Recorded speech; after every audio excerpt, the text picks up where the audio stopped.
President Trump's lawyer, Rudy Giuliani, says Robert Mueller is not going to indict President Trump, but Robert Mueller is still digging. Michael Cohen finds himself on the wrong end of leaks again, and the media lie about President Trump and immigration. I'm Ben Shapiro. This is The Ben Shapiro Show. So today is the day, folks.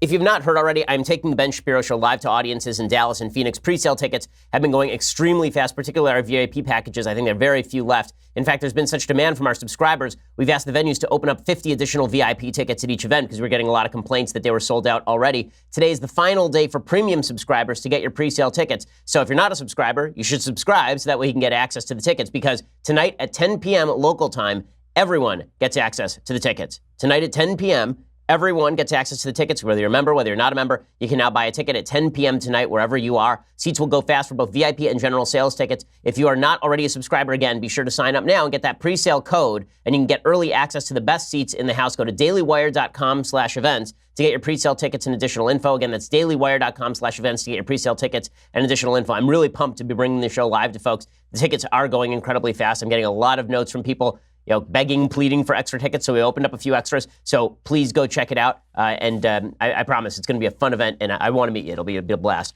Before I get into the news, and there's a lot of news to get into today. First, I want to say thanks to our sponsors over at LegalZoom. So pretend you're in the government and you need legal help for just a second. Well, the people you would go to are the folks over at LegalZoom, so that you're not spending hundreds of thousands of dollars on legal work, because attorneys are super expensive.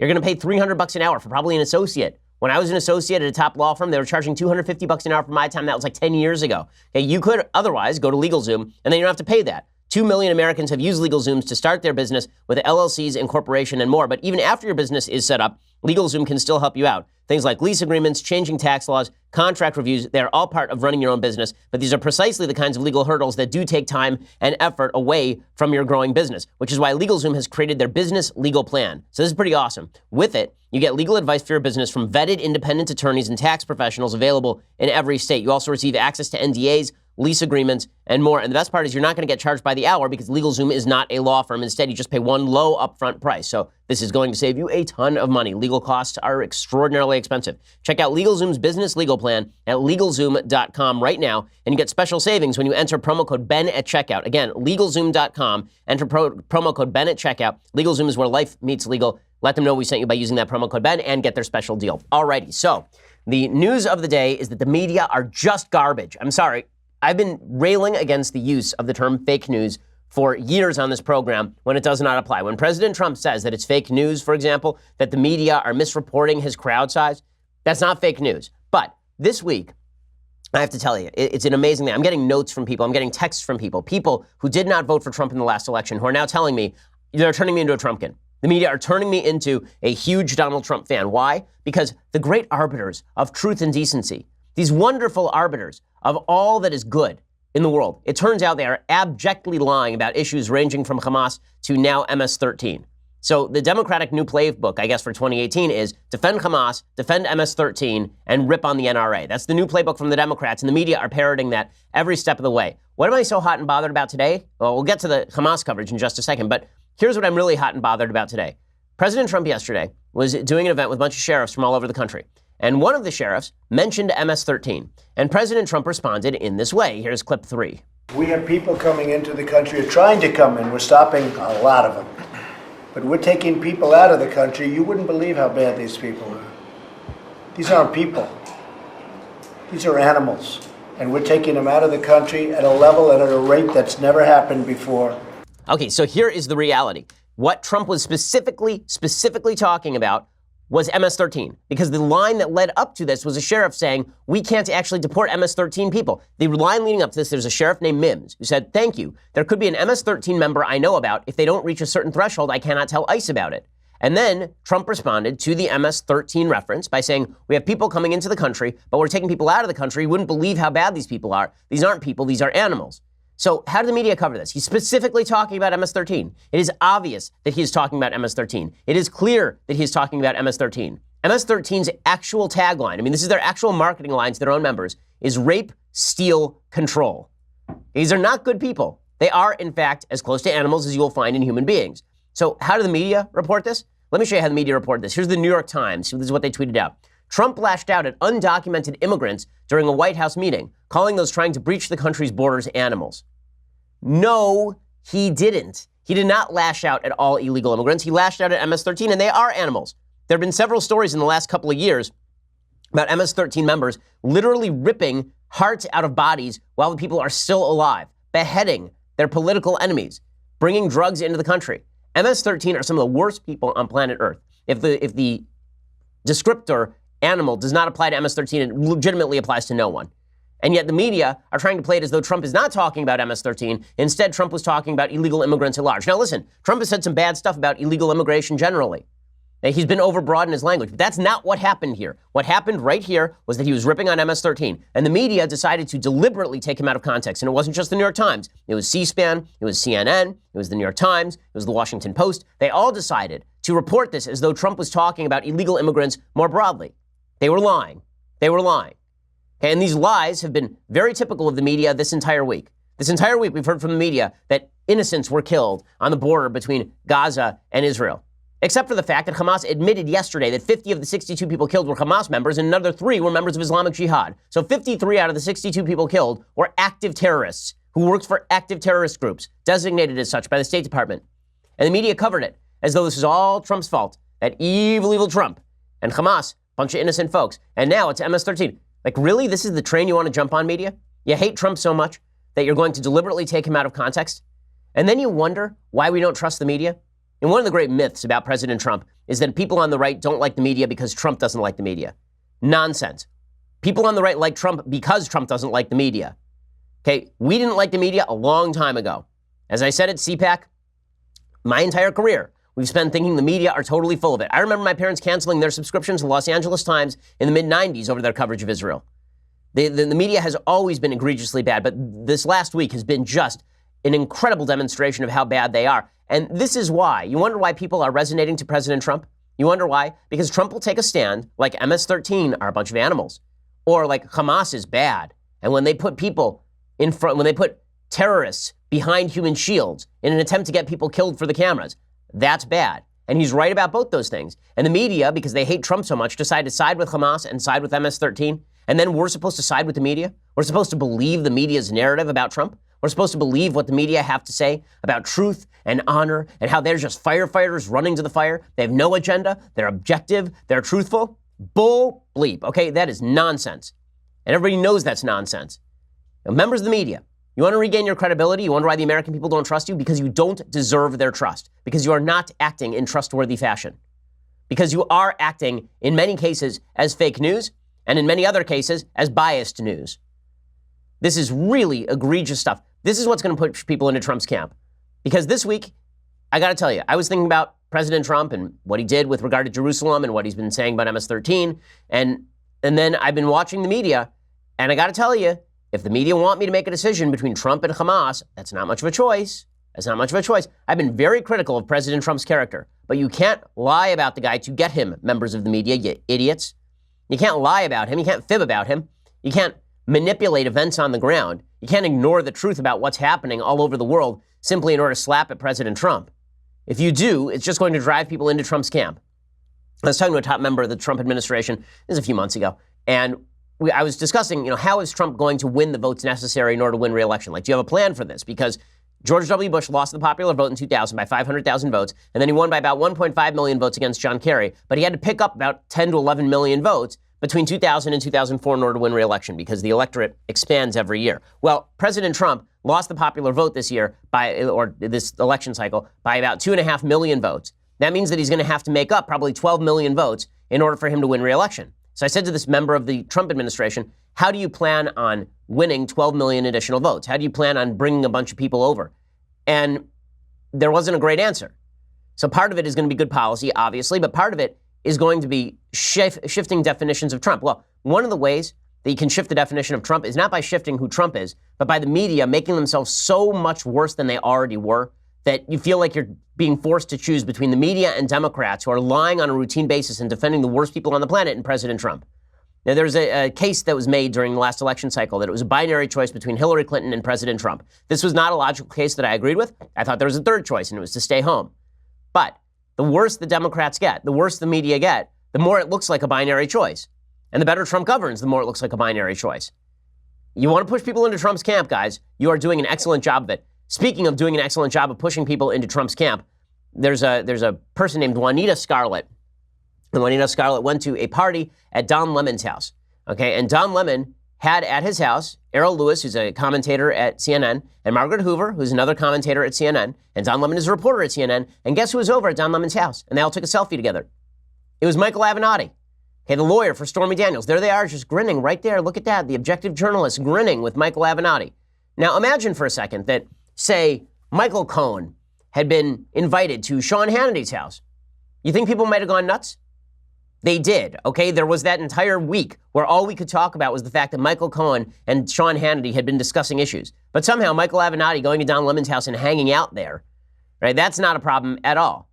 And then you wonder why we think the media are not objective. You wonder why so many people are turning to President Trump and saying, not interested in siding against Trump and with the media. It's insanity. It's total insanity. And if the media wish to keep alienating people, maybe they do. Maybe that's their goal. Maybe their goal is to make President Trump president for another term. They could do it. They could make it happen. All they have to do is continue being who they are. I wrote a column earlier this week about comedy in culture and how the right wing's response to comedy is not for us to generate our own comedians, it's to elect Trump. Because Trump's a giant middle finger to the entire comedic establishment. You make a bunch of jokes about Trump, you make a bunch of jokes about us, well, screw you, we'll elect that guy. Well, the same thing is true of the media. Remember, in 2012, Newt Gingrich nearly won the Republican nomination based simply on ripping on an anchor at one of his debates. That's how much we despise the media. And we don't despise the media for no reason. We despise the media because since 2001, when Bias came out by Bernard Goldberg, there has been a 20-year campaign by the right against bias in the media. And the media's response has not been to try and moderate, to try and hire some people who are conservative, to try and hire some people who might balance things out. Their goal has not been to strip out their own opinions. It's been to exacerbate the involvement of their own opinions. Now, maybe it helps their ratings. Maybe it's good for CNN. Maybe it's good for MSNBC. But that just demonstrates once and for all that they care more about ratings than they do about truth. I mean, nowhere has that been truer than with regard to the situation along the border in Gaza. I'm going to talk about that in just 1 second. But first, I want to say thanks to our friends over at My Patriot Supply. So, tornadoes in the south, 3 earthquakes in 4 days in Oregon, Kilauea is erupting in Hawaii. No matter where you live, there's always the possibility of natural disasters, right? There's always that possibility. And most of these strike with no warning. The truth is you are the best first responder. The alternative is to wait for the government. And, that might not be the best idea because the fact is that the chances that the government is going to show up on time, not really great. Not really great. It'll take them a little while to get to you at the very best. This is why you need to get this Ben Shapiro special offer from My Patriot Supply. Buy 1 4-week emergency food kit for just $198 and get one for free. Again, 1 4-week emergency food kit for just $198 and get one for free. It's a 2-for-1, so you can buy one, get one free. And when you purchase one right now, My Patriot Supply sends you that additional 4-week food kit for free. 888-803-1413. Order online at preparewithben.com. That's preparewithben.com. The food lasts in storage for 25 years, and it is shipped for free. So you just buy it once, and you're not going to have to worry about it again. Instead, you buy it, you stick it in the closet, and then you're the most prepared person on the block. Go check it out, 888-803-1413, or online at preparewithben.com. That is preparewithben.com. Go check it out. You will be very happy that you did. Okay, so speaking of the media coverage on the Gaza border, there's a piece today from Kinley Terpaz. Kinley Terpaz is a founder and CEO of the Kibbutz Hadati Educational Network in Israel, and he has a report at Times of Israel on what actually happened on the border with Gaza. So he says, I want to testify to what I saw and heard.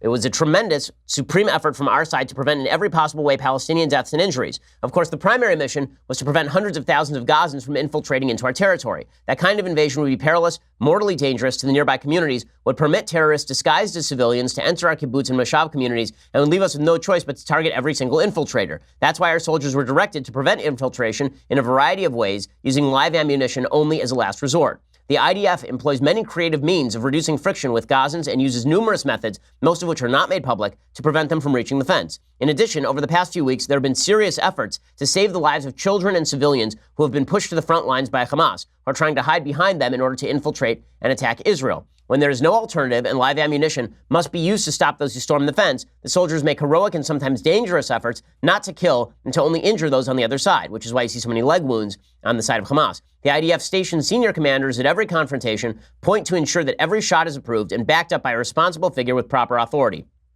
Every staging area has an especially large number of troops in order to make sure that soldiers are not put in life-threatening situations where they will have no choice but to fire indiscriminately. A situation where thousands of people rush you is frightening, even terrifying. It is extremely difficult to show restraint, and it requires calm, mature professionalism. 62 dead is an enormous number, but I can testify from firsthand experience, every bullet, every hit is carefully reported, documented, and investigated in Excel spreadsheets. Literally. I was there. I saw it with my own eyes. And so, again, the media are reporting this as though it was an indiscriminate kill fest over at the Gaza border, even while Hamas is admitting it was not an indiscriminate kill fest over at the Gaza border. And the Israelis didn't have much of a choice here. What do you want? Everybody to just run through the border and then you have to mow down hundreds of people? But the media have covered it as though this is all Israel's fault. And the media know. The media know exactly what they are doing. There's no doubt that the media know exactly what they're saying. By the way, speaking of the media malfeasance, the AP has now deleted its tweet from Wednesday on Trump's animals comments about immigrants because it wasn't made clear he was speaking after a comment about gang members. So now the media are going to have to walk back all of this in real time. They're going to have to walk back all of this in real time. Again, not shocking. But look how the Democrats played this up when it first came out. Chuck Schumer, the Senate minority leader, he tweeted out, when all of our great-great-grandparents came to America, they weren't animals, and these people aren't either, supposedly referring to illegal immigrants. Okay, when my great-great-grandparents came to America, they didn't join gangs and cut the hearts out of living human beings. I'm pretty sure Chuck Schumer's didn't either. But the media malfeasance here is falling right into President Trump's hands, so I guess I should be happy about it. I guess I should be happy. It's making Republicans more popular. But I'm more unhappy about untruth than I am happy about the effects of the untruth, even if they cut in my favor. Okay. Meanwhile, there's a lot of news today breaking in the Mueller case, a lot of discussion about what's going on with Robert Mueller. Rudy Giuliani, who is Trump's new lawyer, he was on Laura Ingram's show last night, and he said that Robert Mueller has now announced that he will not, in fact, indict President Trump.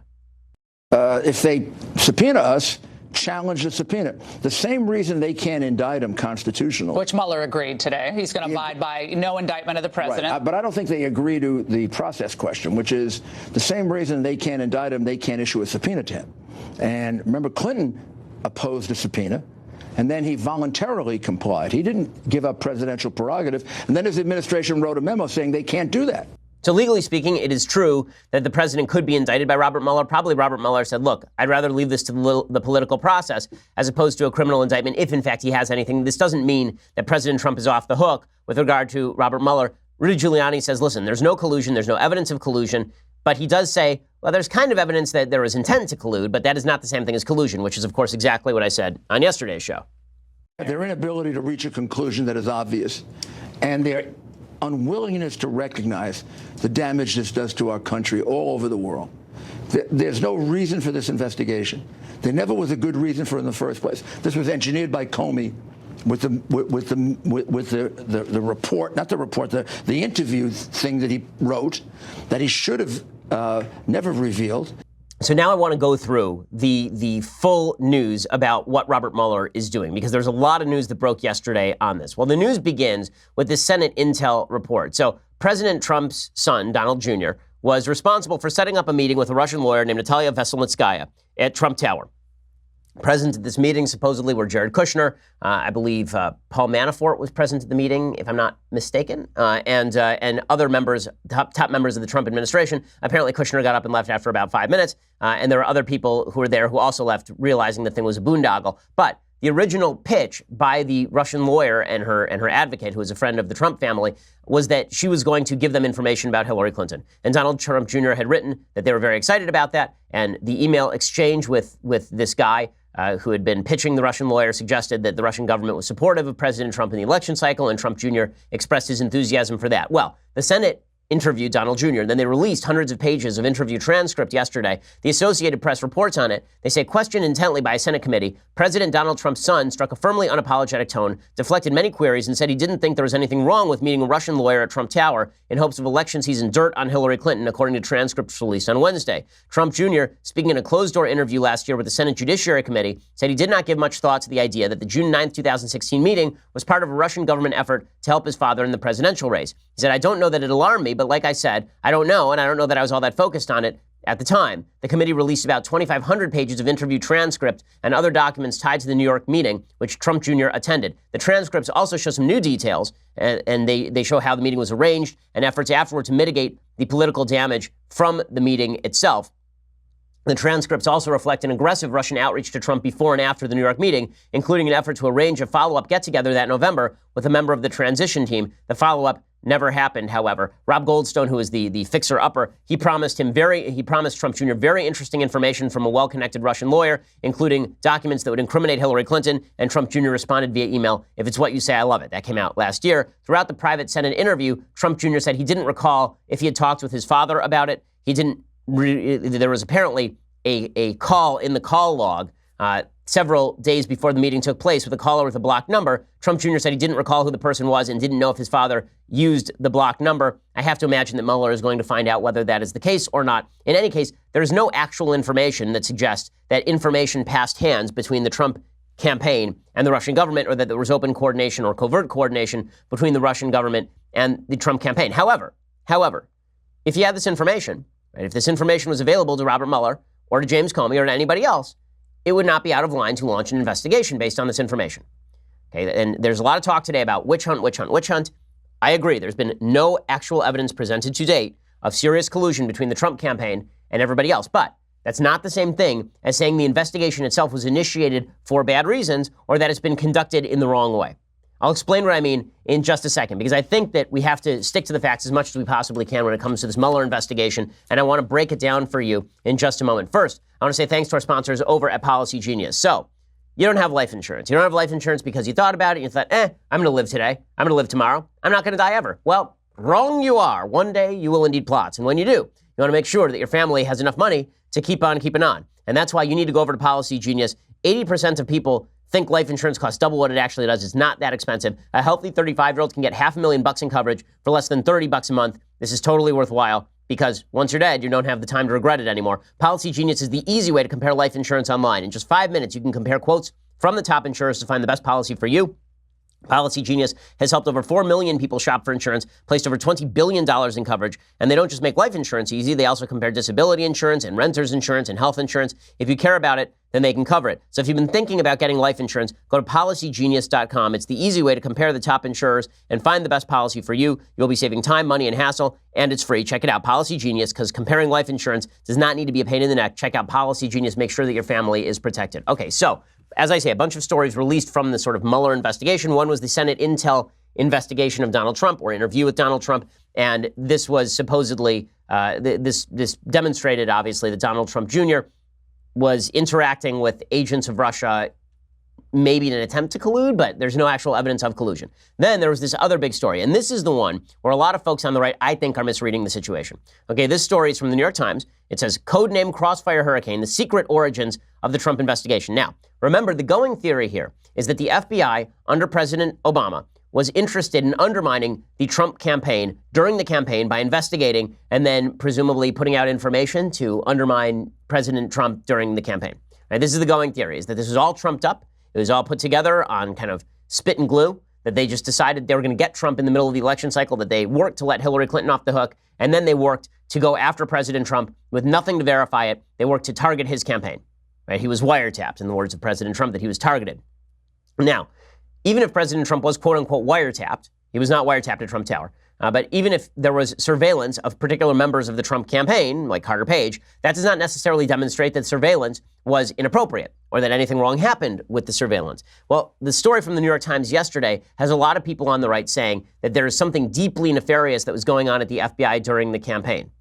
The biggest question that I have about this is, if you really believe that the FBI and the CIA and the DOJ were all working very hard to try and discredit the Trump campaign and to put out information that Trump was in thrall to Russia, then why didn't any of this information come out during the campaign? You were there. I was there. If they wanted to sink Trump during the campaign, wouldn't it have been useful for them to say that Paul Manafort was under investigation, like from the very first day? Wouldn't it have been useful for them to say that we suspect that there is collusion between the Trump campaign and the Russian government? Wouldn't that be like a useful thing to have put out there on a routine basis? Because it's consumed the news cycle ever since. But most of this stuff broke after Trump was actually elected. So if you were inside the quote-unquote deep state and you wanted to take down Trump during the election cycle, why wouldn't you put it out early? Now, the theory is that they didn't put this out early because it was an insurance policy in case Trump became president and they thought Hillary was going to win anyway. That makes no sense. That doesn't make any sense. It's not that this was an insurance policy in case Trump became president. That's silly. Okay, instead, what it sounds a lot more like is, if in the theory of the right, these were arsonists. They were trying to set a fire. So if you're trying to set a fire, why wait till the guy's elected president to set the fire? Why not set the fire in the middle of the campaign? That's question number one. Question number two is, can you point to any actual nefarious activity that you would have objected to if Hillary Clinton had been the target of it? So I have a very simple rule that I've been using for years. Put the shoe on the other foot.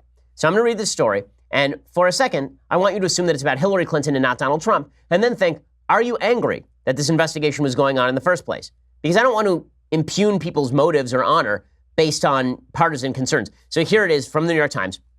Within hours of opening investigation into the Trump campaign's ties to Russia in the summer of 2016, the FBI dispatched a pair of agents to London on a mission so secretive that all but a handful of officials were kept in the dark. Their assignment, which has not been previously reported, was to meet the Australian ambassador who had evidence that one of Donald Trump's advisors knew in advance about Russian election meddling. After tense deliberations between Washington and Canberra, top Australian officials broke with diplomatic protocol and allowed the ambassador, Alexander Downer, to sit for an FBI interview to describe his meeting with the campaign advisor, George Papadopoulos. The agents summarized their highly unusual interview and sent word to Washington on August 2nd, 2016, 2 days after the investigation was opened. The report helped provide the foundation for a case that a year ago Thursday became the special counsel investigation. But at the time, a small group of FBI officials knew it by its codename, Crossfire Hurricane.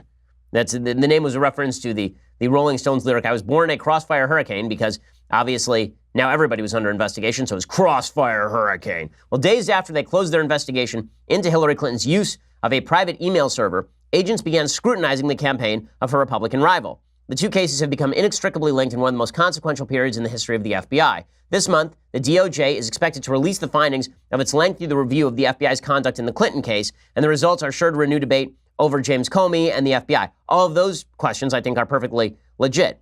But here's what people are really worried about. Okay, those decisions stand in contrast to the FBI's handling of Crossfire Hurricane. Not only did agents in that case fall back to their typical policy of silence, but interviews with a dozen current and former government officials and a review of documents show that the FBI was even more circumspect in that case than has been previously known. Many of the officials spoke on condition of anonymity because they were not authorized to discuss the investigation publicly. Agents considered, then rejected, interviewing key Trump associates, which might have sped up the investigation but risked revealing the existence of the case. Top officials quickly became convinced that they would not solve the case before Election Day, which made them only more hesitant to act. When agents did take bold investigative steps, like interviewing the ambassador, they were shrouded in secrecy. Fearful of leaks, they kept details from political appointees across the street at the DOJ, so they weren't telling the DOJ, fearful that all this stuff was going to leak. The facts, had they leaked, might have devastated the Trump campaign. Trump's future national security advisor, Mike Flynn, was under investigation, as was Paul Manafort. One advisor appeared to have Russian intelligence contact. That would be Papadopoulos. Another was suspected of being a Russian agent himself. That would be Carter Page. The FBI faces a lot of criticism, but here is the actual story, right? Buried deep in this New York Times piece. Crossfire Hurricane spawned a case that has brought charges against former Trump officials and more than a dozen Russians, but in the final months of 2016, agents faced great uncertainty about facts and how to respond. So Crossfire Hurricane began exactly 100 days before the presidential election. But if agents were eager to investigate Mr. Trump's campaign, as Trump has suggested, the messages do not reveal it. I cannot believe we are seriously looking at these allegations and the pervasive connections, Strzok wrote. This is Peter Strzok, who is one of the FBI agents who was anti-Trump, soon after returning from London. The mood in early meetings was anxious, former officials recalled. Agents had just closed the Clinton investigation. They braced for months of Republican-led hearings over why she was not charged. Crossfire Hurricane was built around the same core of agents and analysts who investigated Mrs. Clinton. None was eager to re-enter presidential politics, former officials said, especially when the agents did not know what would come of the Australian information. So the FBI investigated 4 unidentified Trump campaign aides in the early months. They were Mike Flynn, Paul Manafort, Carter Page, George Papadopoulos. Flynn had been paid $45,000 by the Russian government's media arm, that'd be RT, for a 2015 speech, and dined with Vladimir Putin. Manafort, of course, has deep and abiding ties with the Russian government via Ukraine. Carter Page was well known to the FBI because he'd been previously recruited by Russian spies. And then there was Papadopoulos, the young, inexperienced campaign aide whose wine-fueled conversation with the Australian ambassador set off the investigation. Before hacked Democratic emails appeared online, he had seemed to know that Russia had political dirt on Mrs. Clinton. So if you recall, Papadopoulos had apparently dined with a London professor who was an agent of Moscow who said that he had access to all these emails. And then Papadopoulos was talking to the Australian ambassador, and he said, by the way, I know that the Russians have these emails. And so the Australian ambassador called up the FBI and they said, guys, Russia's interfering in your election. And then the FBI went over and interviewed this guy. So does it sound like the FBI has done anything wrong in investigating these people? Now, you're looking at all the information, looking at what they knew at the time. Let's say that it had been Hillary Clinton and a top campaign aide to Hillary Clinton. Let's say that Hillary Clinton's future national security advisor had been paid by Russia Today. Let's say that Hillary Clinton's campaign chair had been deep in bed with Vladimir Putin. Let's say that a low-level foreign policy staffer had been working with the Russians to bring across material about Donald Trump. Would you have said the FBI ought to investigate that? Of course you would have said the FBI ought to investigate that because the FBI ought to investigate that, right? I mean, they didn't do anything wrong in launching the investigation as far as I can tell. Even if you believe that they used shoddy information to go after Carter Page, that is a slightly different contention than saying that the entire investigation never should have been launched and was a witch hunt from the very beginning. Okay, now, what exactly did they do? Apparently, they said that they had embedded an informant deep in this piece. It says the FBI obtained phone records and other documents using national security letters, a secret type of subpoena, officials said, and at least one government informant met several times with Carter Page and George Papadopoulos. Current and former officials said this has become a politically contentious point, with Mr. Trump's allies questioning whether the FBI was spying on the Trump campaign or trying to entrap campaign officials. But the real question again is, were they not aggressive enough? Were they too aggressive? I understand the sort of right-wing talking point that the FBI was out to get Trump, but it doesn't wash for me. Now, Kimberly Strassel makes the strongest case over at the Wall Street Journal. She says a few important points on that new New York Times Hurricane Crossfire piece. A story that, by the way, all of us following knew this had to be coming. This is the DOJ FBI leakers' attempt to get out in front of the facts that Devin Nunes is forcing out to make it not sound so bad. Don't buy it. It's bad. The biggest takeaway, government sources admit that, indeed, the Obama DOJ and FBI spied on the Trump campaign. Spied, because she's saying they had an informant. NYT slips in confirmation far down in its story and makes it out like it isn't a big deal. It is a very big deal. In self-serving desire to get a sympathetic story about its actions, DOJ FBI leakers are willing to provide yet more details about that top secret source, namely that the spying was aimed at Page and Papadopoulos, making it all more certain that they will be outed, which is on them. DOJ and the FBI have shredded what little credibility they have in claiming they cannot comply with Devin Nunes' subpoena. So Devin Nunes, the chair of the House Intelligence Committee, he subpoenaed the DOJ and the FBI for all the information about the Trump campaign investigation, basically, and they've not been turning any of this over, saying that it's dangerous for them to turn it over. They should turn it over. This is a Congressional Oversight Committee. If it gets leaked, that's on the Congressional Oversight Committee, but the Oversight Committee exists for a reason. Kimberly Strassel continues. Back in December, the New York Times assured us it was Papadopoulos' downer convo that inspired FBI to launch counterintelligence operation on July 31st, 2016. That would be the conversation between Papadopoulos, the low-level foreign policy advisor, and the Australian ambassador. This was convenient since it diminished the role of the dossier. However, now New York Times tells us FBI did not debrief Downer until August 2nd. And Nunes said no official intelligence from allies was delivered to FBI about that conversation prior to July 31st. So how did the FBI get those details? And what really did inspire the CI investigation? Okay, so now the implication that she is drawing is that the real reason that the investigation was launched was not this meeting between the Australian ambassador and George Papadopoulos, that it was not Papadopoulos that launched the Russia collusion investigation, that what originally launched it was the politically motivated dossier that had been paid for by Fusion GPS at the behest of the Hillary Clinton campaign. That still does not answer the question as to whether everything in that dossier is false. Okay, that has still not been confirmed. For people who say the dossier is all lies, all untruths, there's a bunch of stuff in there that is probably untrue. There's some stuff in there that is probably not untrue. And it's a mistake to simply dismiss facts because it's more convenient for the narrative to do so. Finally, Kimberly Strassel says, on that, if you are wondering who narrated this story, note paragraphs that assure everybody that hardly anyone in the DOJ knew about the probe. Owen Comey was given few details. Nobody knew nothing. So he says that she's basically suggesting that there are a bunch of people who are involved in this nefarious plan to take out Trump.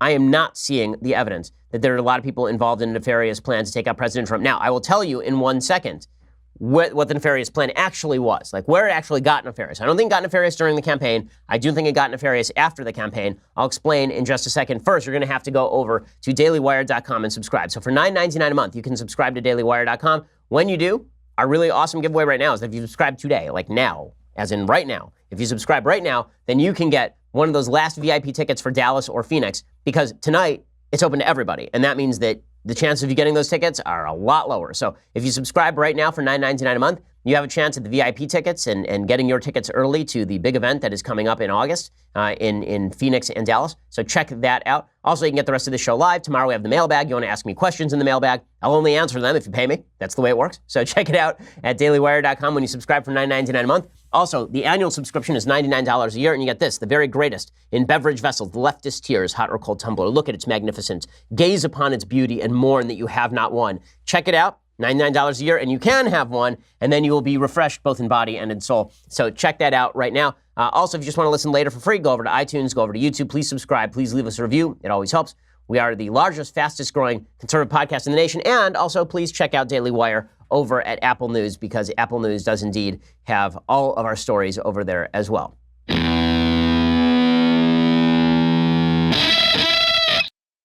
Alrighty, so as I say, I am not fully convinced that this New York Times story about Hurricane Crossfire is this damning indictment of the FBI or the CIA, and that the FBI and CIA launched this investigation on zero grounds, and it was always a witch hunt designed to take down President Trump. In the same way, I don't believe the Russia collusion story. I also don't believe the FBI collusion story, that the FBI was colluding to take down Trump. I just don't buy it. Now, the DOJ is a different story, right? This is why I think it's important to know who in the DOJ knew what, when, because Loretta Lynch's DOJ was corrupt through and through, just as Eric Holder's DOJ was corrupt through and through. The Obama DOJ was just the Mos Eisley of law enforcement.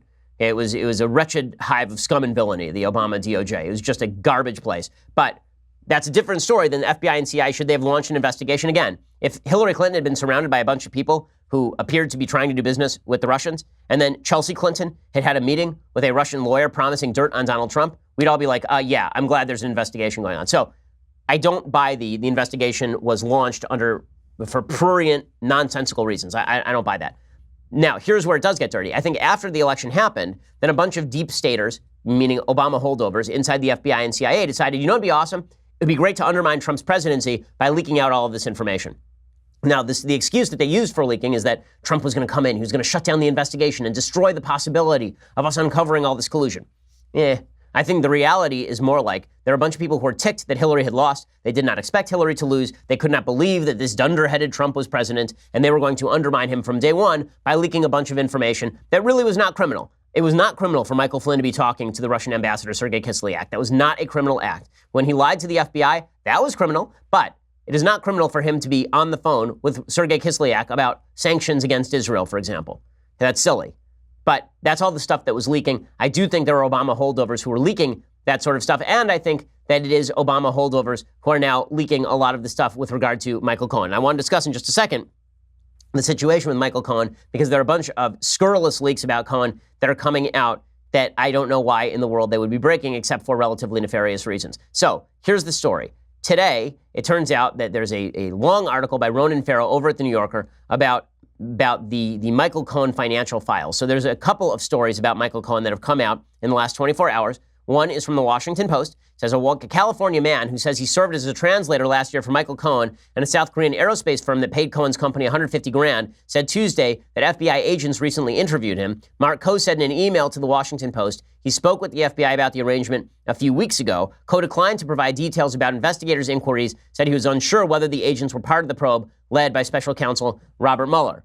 So apparently Cohen was trying to go after South Korean cash. And now there's a story from The Intercept, which is a very anti-Trump outlet, saying in the blink of a Michael Avenatti tweet, Ahmed al-Rumaihi has suddenly found himself internet famous. It began on Sunday evening when the attorney for adult film star Stormy Daniels posted a screenshot of video footage from Trump's Tower lobby recorded on December 12, 2016. Viral speculation followed, with online detectives identifying al-Rumaihi, the former head of a $100 billion wing of the Qatari Sovereign Wealth Fund, in the image, and linking him to a Qatar-Russia deal to sell a portion of the oil company Rosneft, which had been referenced in the Steele dossier.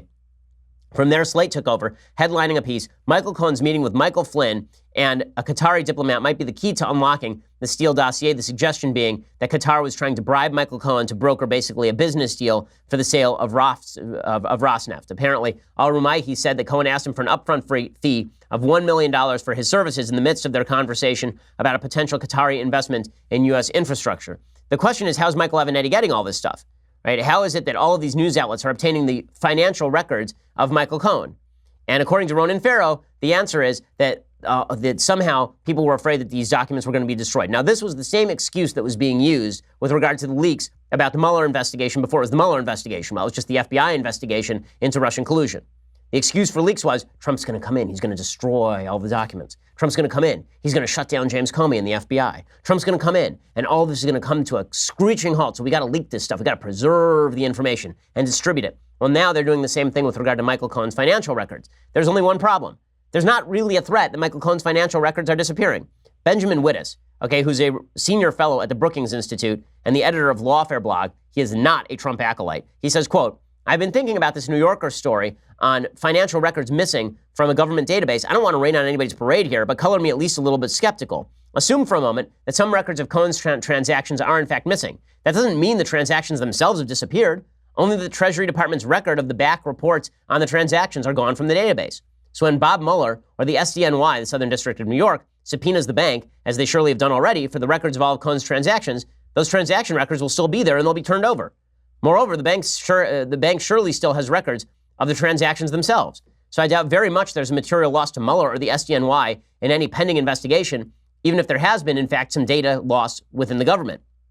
Moreover, were such a data loss to be discovered and the destruction were intentional and malicious, that would be traceable and that would be prosecutable, presumably. So this excuse that is being used to go after Michael Cohen is obviously an excuse as well. So this is why I say, it's not that there's no corruption. It's that the corruption is not where you're looking for the corruption. The corruption is in the leaks. The corruption is in distributing information to the press that should not be in the hands of the press. The corruption is in the post-election attempt to destroy Donald Trump by leaking a bunch of information that has not been confirmed, that has not been verified, and that has not been traced to any sort of real collusion. That's the real problem here, not the investigation itself. So the investigation itself, I think, was probably generated along correct lines. We'll see how it was pursued. It is possible that prosecutors were overzealous in how they pursued it with regard to, for example, the Carter Page FISA warrant. We'll find that out. That's what Devin Nunes believes. He believes that the going theory is that the FBI and the CIA were basically working to go after the Trump campaign in malicious fashion by garnering warrants on scurrilous bases in order to discredit. Well, the Carter Page FISA warrant came about after the election, so maybe that's true. Maybe there's a possibility of that. That's not the same thing as saying the investigation itself was launched in nasty fashion or for no reason at all. It's not the same thing as saying the entire investigation is inherently tainted. That's a different argument. And I think we ought to be very specific about these arguments so that we can be as factual as possible. None of this, of course, means that actual collusion took place. There was intent to collude on the part of Donald Trump Jr. pretty clearly, but that is not the same thing as a crime because collusion itself has a statutory definition that includes conspiracy, and the conspiracy just doesn't exist here. There's no information changing hands, there's no impact on the election, and therefore there's not a lot to say about it other than an attempt to discredit Trump and his victory in the first place. Okay, meanwhile, the Democrats continue to struggle for air. So their generic ballot lead is now down to 4.7% in the latest Real Clear Politics poll average. This is because the Democrats have staked everything on the Russia investigation. What's amazing about the Democrats is how dumb they are. So after Trump was elected, if the Democrats had any brains at all, what they could have done is they could have come around and said, hey, Mr. President, you seem like a pretty swell guy. You gave a lot of money to us in the past, and we feel like we can work with you. You're a good guy, a New York guy. We can get some deals done. Sure, here, look, let's just do some nationalized health care. Just a little bit. Let's do some nationalized health care. The chances that Trump signed that would have been about 53%. Okay, because Trump is not an ideological conservative. He's governed as a conservative. One of the reasons he has governed as a conservative is because the Democrats have decided that he is Satan and he must be destroyed from without. Well, they have nothing else to offer other than we hate Trump and Russia and Michael Avenatti and Stormy Daniels. Stormy Daniels, by the way, who is making a literal bare ass of herself. I mean, she's literally going to go to there's apparently a statue of President Trump naked in Seattle or something, and she's going to go do a lap dance with the naked statue of Trump. I can't imagine why people aren't taking the Stormy Daniels stuff seriously. It seems to me that she's a very serious person, deserving of nothing but intellectual respect. And also, yeah, she's going to go spank a naked statue with a magazine. But other than that, I think yes. Michael Avenatti, sure, he's threatening journalists online who are merely reporting on him, but I think that he's a real legit figure. These are all real legit people. The Democrats have staked their entire fortune and their political fate on Michael Avenatti and Stormy Daniels. Good luck with that. Well, they don't really have much choice because their alternative is to say things like Keith Ellison. So Keith Ellison, who's almost the head of the DNC, Democratic representative from Minnesota, he actually made the case yesterday we ought to regulate employer pay. So we have a booming economy. Incomes are rising. Like in real terms, they're rising. The economy is reaching historic heights. And Keith Ellison's solution is we should use the government to force employers to pay particular wages on the upper end and the lower end. Yeah, I can't imagine why people don't trust Democrats to run the government. I mean, this is not a big secret to shareholders. It's not a big secret to boards of directors. Don't you need direct government intervention? Are you favoring the government actually regulating the relationship between CEO pays and the average worker? I think it's a very good idea, and I think we should start talking about it. Okay, so great. I'm glad the Democrats are coming out of the woodwork. Well done, guys. Just keep going. Keep going. It's amazing. They're so far to the left that they don't even understand. They're blowing their greatest opportunity for a re-entry to power that they've had in quite a while. Okay, time for some things I like and then some things I hate and then a quick Bible review. So, things I like. So yesterday, or Sunday, I believe, Tom Wolfe died, the novelist Tom Wolfe. There's another really terrible death today. Richard Pipes, who's a terrific historian of Russia. I'll recommend one of his books tomorrow on the show, probably. But Tom Wolfe was, of course, one of the great nonfiction journalists of the 20th century. He's also a very good novelist. His first huge book was Bonfire of the Vanities. As I said yesterday, the first half of this book is just tremendous. The second half of the book kind of bogs down a little bit, but the first half, you read it as a conservative, you're like, wow, this is a gutsy book. I mean, the book begins with a kind of yuppie leftist liberal character driving into a heavily black area and being so afraid of crime that he promptly runs over a black guy near his car, and then he hit and runs him. And the book begins with an attempted race riot by an Al Sharpton character. It's an intense book. It's an intense book. Go check out Bonfire of the Vanities. Tom Wolfe was always a great social satirist, and this obviously is evident in Bonfire of the Vanities, so check that out. Okay, other things that I like. Well, one of the things that is obvious about the Trump administration's decision to move the embassy in Israel to Jerusalem is that this should actually facilitate peace because it may take off the table an area of contention that should not be an area of contention. Israel is not going to stop existing. Israel is not going to give up Jerusalem. Bibi Netanyahu makes that point yesterday on Vice. Vice, of course, their coverage of Israel has been absolutely egregiously awful. But here's Bibi Netanyahu making what is a very fine point on Vice. Because a peace that's based on lies will crash on the rocks of Middle East realities. And it's time to tell the Palestinians, abandon your fantasy of destroying Israel. Abandon the fantasy that you will conquer Jerusalem. Abandon the fantasy that says Israel will disappear. It will not. Good. Well, he's exactly right. The left would prefer a false peace based on false promises than they would a real peace based on realities on the ground, because then they don't get to paint their false moral picture of what's actually happening in the Middle East. Okay, time for a quick thing that I hate. So good news. The Democrats can't call Hamas terrorists. They say that there was a bunch of innocent people shot on the border, even after Hamas suggested that it was not. It was a bunch of Hamas terrorists. They won't call MS-13 terrorists or animals. They'll say that MS-13, they're just a bunch of natural illegal immigrants, I guess. I mean, I don't know how else to take their interpretation of President Trump's comments. And now Debbie Wasserman Schultz has labeled the real terrorists. She did an interview with the Huffington Post, and she says, quote, "The NRA is kind of just shy of a terrorist organization. They've done everything they can to perpetuate the culture of violence that we have in our country with the spread of assault weapons across the nation." Good job, Democrats. Well done. So, just to get this straight, Hamas, not terrorists, MS-13, not animals, NRA members, terrorists. No, you're not alienating the American public at all. You're not alienating the American public at all when you say that law-abiding gun owners are the real terrorists, but Hamas terrorists who use babies as human shields are not terrorists. By the way, there's that story about an 8-month-old baby that died in the crossfire in Gaza, or died after being exposed to tear gas. And the question I asked yesterday is why that baby was anywhere near the tear gas in the first place. Who takes a baby to a protest where you know that it's a riot, essentially? Who does that? Beyond that, there's a doctor who's now reporting the baby actually died of a pre-existing medical condition. So it had nothing to do with the tear gas in the first place. Didn't stop the media from reporting it. They buried it in paragraph 15, I believe, of a New York Times report yesterday. So well done, media, all the way through. Yes, you want to talk about political polarization? It started before Trump. It will last after Trump.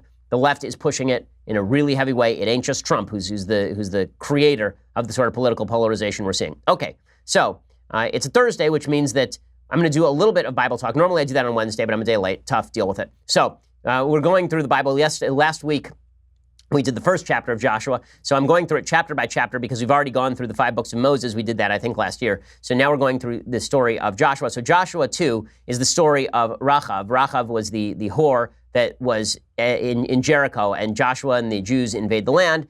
And when they get to Jericho, which is a walled city, Joshua and some of his other spies, they go into, well, some of the spies of Joshua, they go into Rachab's whorehouse, essentially, and people are looking for them, and she advises them on how they can get into the city. And she says, now that I've advised you on how to get in the city and how I'm going to hide you, and she hides them, then I'm going to need your protection. And here's what it says. This is Joshua 2:8. Before the spies lay down for the night, she went up on the roof and said to them, I know that the Lord has given you this land and that a great fear of you has fallen on us, so that all who live in this country are melting in fear because of you. We have heard how the Lord dried up the water of the Red Sea for you when you came out of Egypt, and what you did to Sihon and Og, the two kings of the Amorites east of the Jordan, whom you completely destroyed. When we heard of it, our hearts melted in fear, and everyone's courage failed because of you, for the Lord your God is God in heaven above and on the earth below. The reason that I read this is because it's actually a really bad description of why you ought to believe in God. There's this, the reason that she is saying that people are believing in God is because God is demonstrating his mastery through human beings. It is a bad reason to believe in God. However, it is also a very common reason to believe in God. And putting the fear of God in someone is not just a phrase. Putting the fear of God in someone requires Western civilization to stand up for itself. It is not just enough for you to say, my principles are my principles and I stand here on my principles. When you are fighting evil people, you have to protect yourself. When you are fighting evil people, you have to demonstrate that you are capable of winning. That is why what Israel is doing, it's why what America does in the world, it matters. It matters on a military level. Okay, truthful propositions are not self-evident. And for the vast majority of people over the vast majority of history, they've not been self-evident. That does not mean you should be an aggressor. It does mean that if you strongly defend your own values, either rhetorically or if you're put under threat physically, people are more likely to believe that what you're saying is true. Okay, we'll be back here tomorrow with all the latest and with the mailbag. I'm Ben Shapiro. This is The Ben Shapiro Show. The Ben Shapiro Show is produced by Senya Villarreal, executive producer Jeremy Boring, senior producer Jonathan Hay. Our supervising producer is Mathis Glover, and our technical producer is Austin Stevens. Edited by Alex Zingaro. Audio is mixed by Mike Caramina. Hair and makeup is by Jesua Alvera. The Ben Shapiro Show is a Daily Wire Forward Publishing production. Copyright Forward Publishing 2018.